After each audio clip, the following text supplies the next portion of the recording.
Hi guys, we're back for the last installment on the Earth energy budget. This time we're going to talk about greenhouse gases. So let's get started here. Okay, we already talked about albedo. Let's skip through this, sorry. Okay, greenhouse gases. So again, greenhouse gases are gases that exist in the atmosphere. We're going to talk about them in more detail. But the concentration of greenhouse gases does not impact how much energy arrives at the Earth's outer atmosphere or at the Earth system in the first place. So this is something that impacts kind of the outgoing energy budget, how much energy is lost from the Earth system. It's not something that's going to influence how much energy is arriving at the Earth from the sun in the first place. So this is not part of the income part of our budget. This is part of this, like the spending or the outgoing energy part of our energy budget. Okay, so first of all, I imagine that everyone has likely heard of a greenhouse gas at this point. However, you may not really understand in great detail what it means to be a greenhouse gas. So let's go over that first.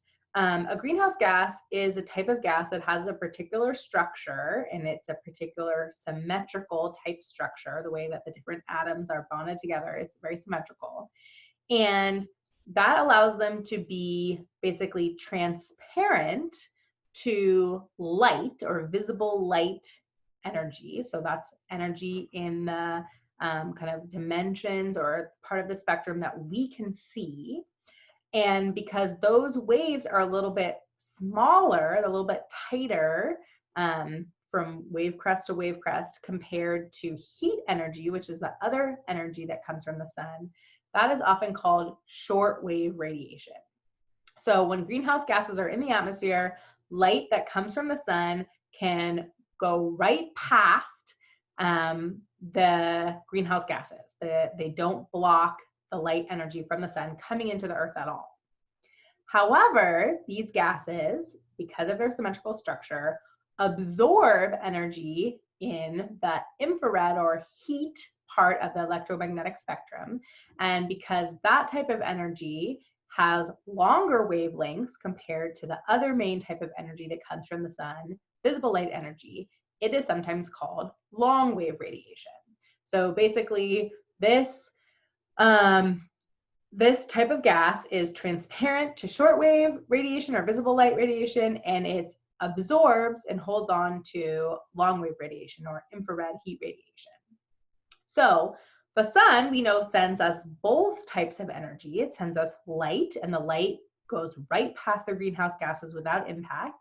It also sends us heat, and some of that heat ends up getting trapped in the Earth's atmosphere before it ever makes it down to the surface where we live. Some of the energy makes it all the way down. Both the heat energy and the light energy can be absorbed by the surface of the Earth. The Earth absorbs this energy, and it doesn't reflect or doesn't emit very much light energy, right? When you look at the Earth's surface, it's usually not glowing. So it reflects a little bit of light, but it's not really radiating or emitting light energy. So all the energy that the Earth is emitting is essentially heat energy. And we know that that is a type of energy, or that long wave radiation is a type of energy that can be absorbed by these greenhouse gases in the atmosphere. So these greenhouse gases like CO2, carbon dioxide, or like methane are having the ability to trap and hold energy in the long wave radiation or infrared spectrum, both that's coming into the Earth system from the sun and that's being kind of re-radiated out from the Earth, and it gets absorbed by these gases in the atmosphere, and it only stays there for a certain period of time, and then it will be emitted, but it will be emitted in a random direction, and then if it runs into another greenhouse gas, it will be reabsorbed, and it'll be held there for a period of time, and then it will be re-emitted, but in a random direction that might be pointing it back down towards Earth or back out to space or horizontally. And so it ends up kind of bouncing around in the atmosphere and spends a lot of time being held by these greenhouse gases. Okay, so the amount of greenhouse gases in the atmosphere is going to have a big impact then on how much and how long this heat energy ends up being trapped and bounced around in the atmosphere. Okay, so most people are familiar with the fact that carbon dioxide, or CO2, is a greenhouse gas.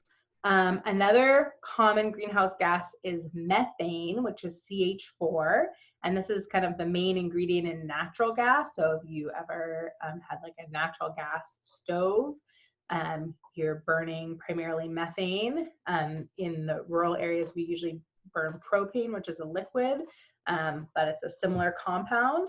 Methane is actually a much more potent greenhouse gas, meaning it can absorb more energy than carbon dioxide, but there's just a lot less of it in the atmosphere at this point compared to carbon dioxide. So we can see in this diagram down here, carbon dioxide contributes to more than half of the warming in the atmosphere.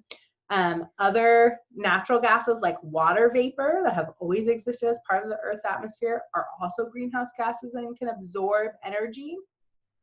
And then other kind of non-natural gases like CFCs, or which are called fluorinated gases.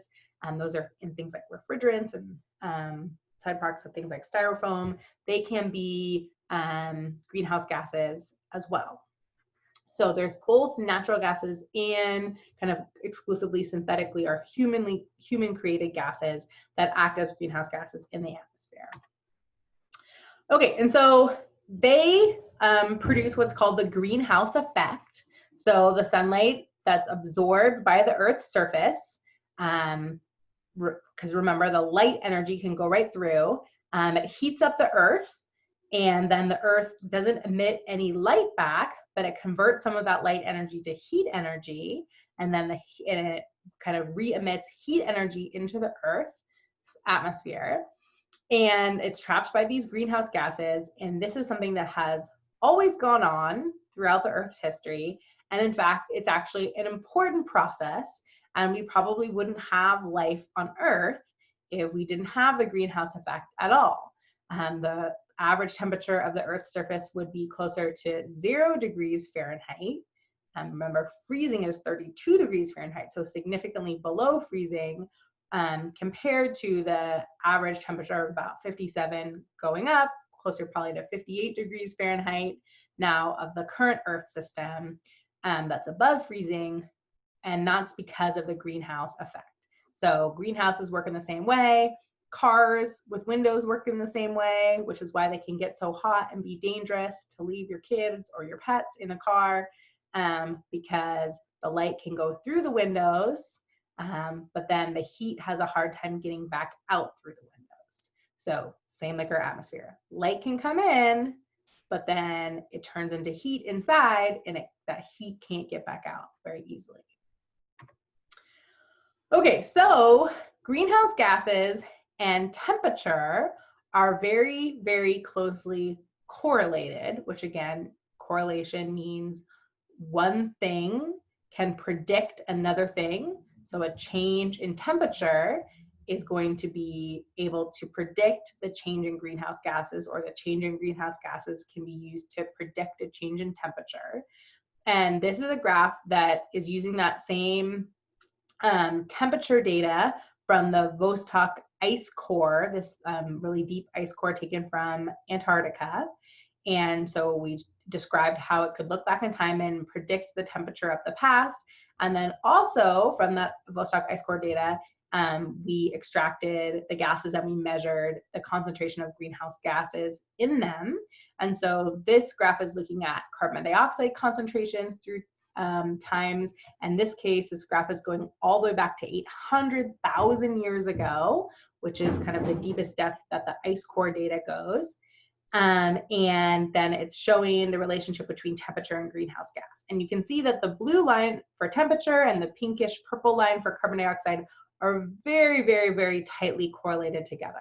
They track very, very, very closely, better than the temperature and the Milankovitch cycle information did. And so we know that there's a very, very, very tight connection between the temperature of the atmosphere and the concentration of greenhouse gases in the atmosphere. So this is another perspective looking at the changes to concentration in gases in the atmosphere. So this is also going back from present, so 0 years before today, till 800,000 years before today. And we can see that the carbon dioxide concentrations in the atmosphere have consistently changed over time as plant cover changes, temperature changes, sea level changes. There's different things that can influence this. And then in the modern era, we can see that the level of carbon dioxide has just shot up way out of the kind of range of variation that we've seen in the last 800,000 years. And for context, anatomically modern humans as a species have only been around for 200,000 years. So the current concentration of carbon dioxide in our atmosphere is way out of proportion with anything that we have experienced as long as our species has been around, and is way out of proportion with any of the variability that we've seen going back even 1 million years before today. Okay, so why is this happening? Well, there's a variety of reasons why this is happening, but the main reason is that we are introducing lots of extra carbon dioxide and other greenhouse gases like methane into the atmosphere through the burning of fossil fuels.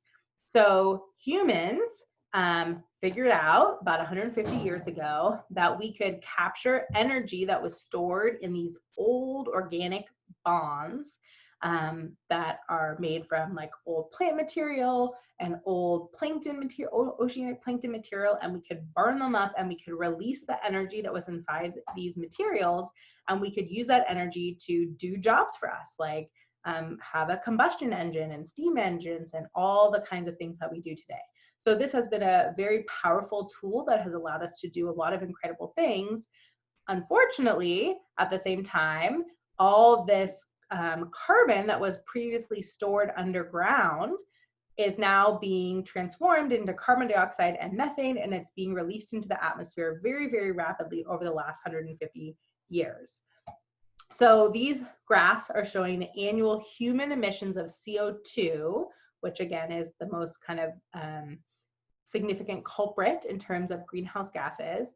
And so we can see that land use change is one of the things that's contributing. So removal of forest or melting of ice to expose like tundra, and removal of grasslands, which are very, very good stores of carbon to make agricultural land or to make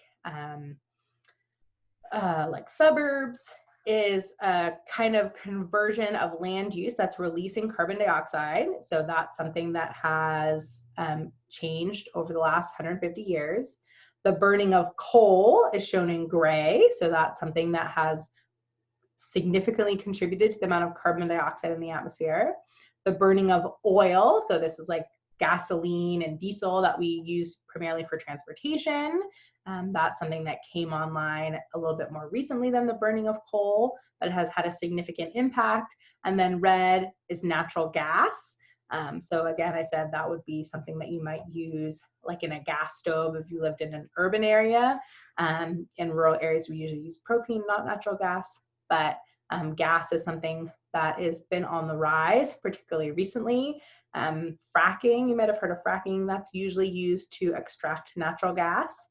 And then it's hard to see on this particular graph, but the production of cement, which grinds up old like limestone, is something that also releases carbon gases into the atmosphere as well. And it's a very, very thin line that's hard to see on this graph, but it's kind of this light gray type of line. That's a contributor as well. But the gray, the green, and the red area are all contributions from fossil fuel. So these are huge impacts that are directly related to activities that humans have done in the last 150 years. And then the graph on the right is showing the cumulative additional CO2 concentrations relative to 100% atmospheric fraction. So it's kind of just this more of a smoothed graph showing how much contribution is being made from each of these types. So land use in blue, fossil fuels are the other three that are visible. So we know that there's this very, very strong correlation between carbon dioxide and other greenhouse gas concentration in the atmosphere because of how they behave and the temperature of the planet. We know that we've added an enormous amount of these gases to the atmosphere over the last 150 years.